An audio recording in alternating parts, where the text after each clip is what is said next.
All right, let's talk about the Kansas City Chiefs, fresh off of a pretty impressive victory against the Houston Texans. There's a narrative going around in the media right now about the Kansas City Chiefs and that they get favorable call after favorable call. And there's no doubt the Chiefs have gotten a few fortunate breaks. But the reality is the Chiefs are in the situation they're in because they put their players in positions to avoid the penalties when compared to other teams. This is just an element to the Chiefs' intelligence, especially when it comes to the players' execution, but more importantly, the coach's strategy. And we got some film today to break down exactly what the Chiefs are doing. Let's jump right into the first example. So this is from a few weeks ago. This is the Packers versus the Lions in Detroit. This was a controversial offensive pass interference call. So we'll jump right into this. You can see at the bottom of the screen right there, the receiver. He's going to run a slant to try and pick that safety so the running back leaks out in the flat. You can see right there, he glances against the safety. The refs throw the flag there. That's a bad call. It's within a yard of the line of scrimmage. It's kind of incidental contact. But here's the key thing. That image is so clear. The refs can see the safety. The refs can see the Packers are trying to run a pick, right? It's so obvious. It's so clear. Now, it's still a bad call, but you put your player in a bad position. The Packers did. They put the receiver in a tough position where every official, every fan in the whole world, every person in the stadium can see that's trying to be a pick. It's legal, should not have been called, but you put your team in a bad position. Sometimes that happens. We've got a second cut up here. This is against the Kansas City Chiefs, obviously from that same game against the Texans. You can see the Texans, they're going to hit the running back in a flat to the top of your screen. You'll notice the wide receiver at the top of the screen here. Basically, his assignment is to run straight into the defensive back right there. They call offensive pass interference because they say he's blocking more than a yard past the line of scrimmage. Now, again, ticky-tacky call to put it mildly, but once again, the Texans offense, just like the Packers offense, put their player in a position that was really tough.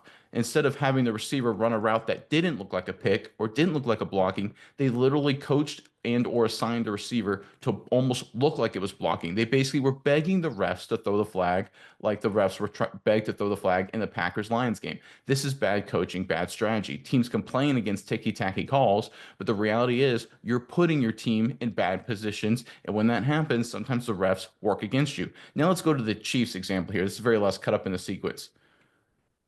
All right, here we go. There's the Chiefs example. So here we go. We got 83 in motion right here. Let me pause it right there. You can see there's now a muddled mess. There's two guys, two Kansas City Chiefs right there at the top of your screen. So this is a lot different than what we saw from the Houston Texans and the Green Bay Packers, where they're just isolated guys in space. Let's look at Travis Kelce here. What does he do? He goes backwards a little bit. He's not running downfield, trying to throw the pick play here. He's running backwards. Instead of you look at the Packers game where they went a yard and a half or a yard down the field trying to draw the pick, the Chiefs are taught here, Travis Kelce specifically, to make sure you don't even go past the line of scrimmage. Again, giving the ref no chance to throw the flag. How about 83? What's he doing? Is he running at anyone trying to throw a pick? No, he's just running a route into space. Again, this is coaching. He's running kind of a three-quarter speed route, making it deliberately clear he's not picking anybody. He's not trying to run at anybody. He's not throwing his body at anybody. He's making no attempt to block. In fact, you can even see his arms. This is coaching right here. You see how his arms are pumping? He is trying to make it deliberately clear he's not trying to block. The result, the running back gets open for a big play. We also what happened on Saturday, no flag. People complain that the Kansas City Chiefs get every single call in the world, but the reality is, just like we see here with this Chiefs play, and like we saw with the Houston Texans and with the Green Bay Packers, most teams, even the good teams, the playoff teams like the Packers and the Texans, put their players in bad positions. The Chiefs don't. That's why they win games. That's why they get the calls.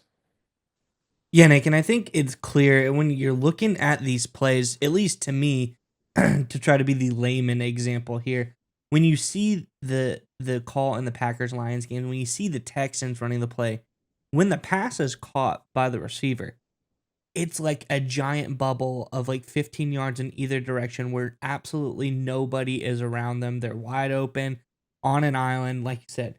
The blockers are blatantly downfield blocking. It looks bad. Whether it is the right call or not, it looks bad. It's like, you know, if there's a murder and someone throws you the gun and the police show up and you're like, it wasn't me, it looks bad. Like it's hard to explain something like that one away.